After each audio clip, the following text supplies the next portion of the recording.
장관님, 오늘 아침 언론 보도를 보니까 김동열 중소기업연구원장이 직장 내 괴롭힘 금지법 위반, 여직원 성희롱 의혹 등과 관련해서 감사를 착수한 것으로 확인됐다는 보도가 있더라고요.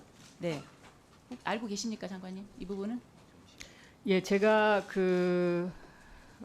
법률적으로요. 네, 지금 그 부분과 관련해서 조사가 끝나지 않았기 때문에. 네. 그래서 확인만 하는 겁니다. 네. 그래서 내용 보면은 그 보도를 보면은 피해자가 고충처리위원회에 성희롱 신고를 했다. 또 직장 내 괴롭힘과 관련해서 투서가 있었다, 이런 내용이 있어요. 그래서 철저히 조사를 해서 피해자의 억울함이 없도록 하시고, 또 2차 피해 방지에도 적극적으로 좀 유념을 하셔서 안전한 직장 문화가 될 수 있도록 노력을 해주시기 바랍니다. 네. 그 다음에 제가 준비한 것 좀 질의를 할게요. 현재 온라인 쇼핑으로 점점 오프라인에서 온라인으로 쇼핑이 이동하고 있지 않습니까? 그렇습니다. 그래서 네. 중기부에서도 지난 9월 10일에 소상공인의 온라인 쇼핑몰 입점 지원 방안 발표를 했어요. 근데 그 내용을 보니까 주로 이제 소상공인들이 제품 홍보가 사실상 상대적으로 좀 어렵기 때문에 그와 관련돼서 소상공인 전용 기획전 열고 이런 좀 제품 판매 지원 쪽에 많이 돼 있더라고요. 근데 이 제품 홍보가 어려움이 있는 건 맞지만 또 하나 어려움이 대금 결제와 관련돼서도 있는 것 같습니다. 혹시 장관님 온라인 쇼핑몰에 입점한 소상공인들의 대금 결제가 얼마나 걸리는지 혹시 알고 계십니까? 그거는 제가 확실하게 지금 네. 모릅니다. 예. 예. 지금 저희가 알아본 바로는 최장 한 70일 정도 걸린다고 합니다. 그래서 일반 점포에서 오프라인으로 장사를 하면 현금으로 받기도 하고 또 카드 결제를 해도 보통 한 달 이내에 받을 수 있는데 온라인 쇼핑몰에 입점하는 경우가 좀 시간이 길어지는 것 같습니다. 그러다 보니까 그 2달 정도 기간 동안에 쇼핑몰에 입점한 소상공인들은 원재료 매입비, 인건비, 배송비는 계속 지급을 해야 되는 상황 아닙니까? 네. 그래서 지금 선정산 서비스라는 걸 활용을 한다고 그래요. 혹시 알고 계세요? 네, 알고 있습니다. 예. 그래서 배송까지 완료된 매출 채권을 P2P 금융업체에 판매를 하고 또 온라인 쇼핑몰에서는 그 정산 대금을 P2P 업체에 입금을 하는 그런 형태로 진행이 되고 있는 것 같은데요. 네. 그 P2P 금융업체 이자율이 얼마인지 혹시 아세요, 장관님? 지금 5.8%? 네. 5.8%요? 그러니까 정상적으로 진행이 되면. 네. 근데 지금 저희가 알아본 바로는 15% 전후예요. 14.6%에서 네. 16.4% 정도까지. 좀 차이가 있긴 하는데 예. 병상적인 경우엔 그렇습니다. 네. 그래서 이 제1금융권의 담보대출도 보통 2, 3% 정도인데 또 신용대출도 한 5% 미만이고요. 대부분은 그렇지 않습니까? 그래서 이 배송까지 완료된 매출 채권을 담보로 하면은 사실은 이 15% 금리가 상당히 높다고 보여지기 때문에 그 사이에 이 부분에 대해서 좀 중기부가 관심을 가져주셨으면 하고 좀 말씀을 드리는데요. 네. 사실상 한두 달 사이에 카드사나 온라인 쇼핑몰이 망한 경우는 없고 아직까지 그런 경우 없지 않습니까?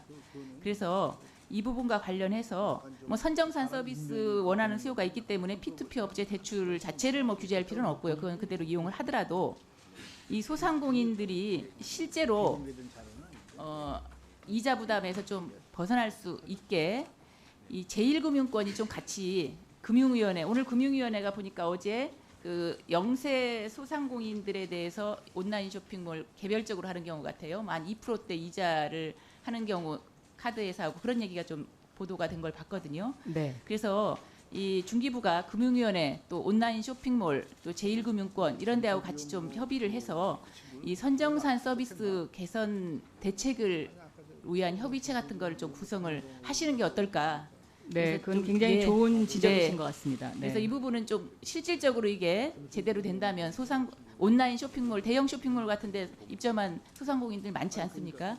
그래서 소상공인들을 실질적으로 좀 도와줄 수 있는 그런 것이 아닌가 하는 생각이 들고요.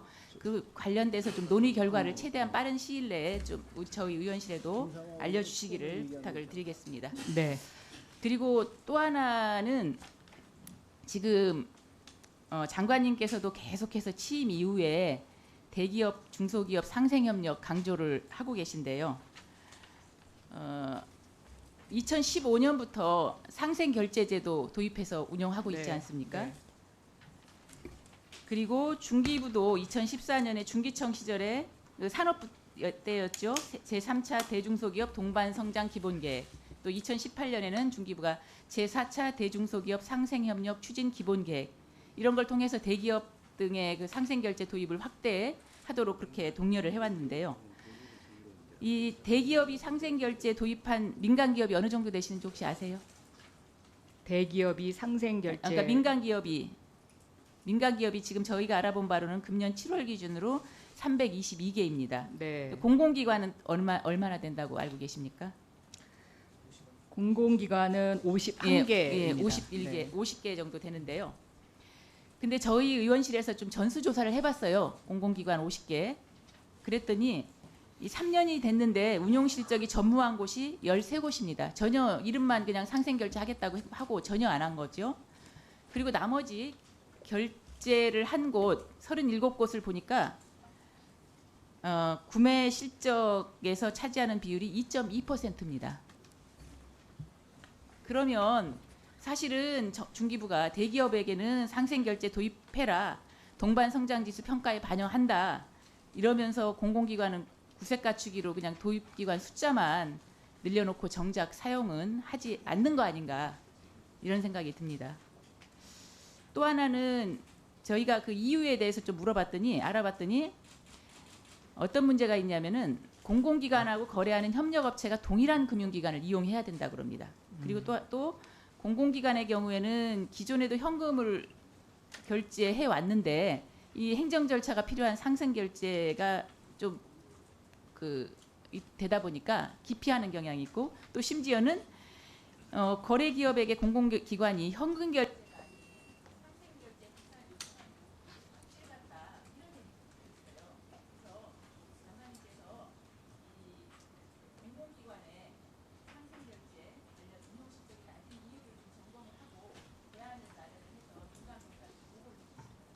네, 그렇게 하겠습니다. 이 공공기관의 상생결제와 관련해서는 저희가 더 적극적으로 독려하고요.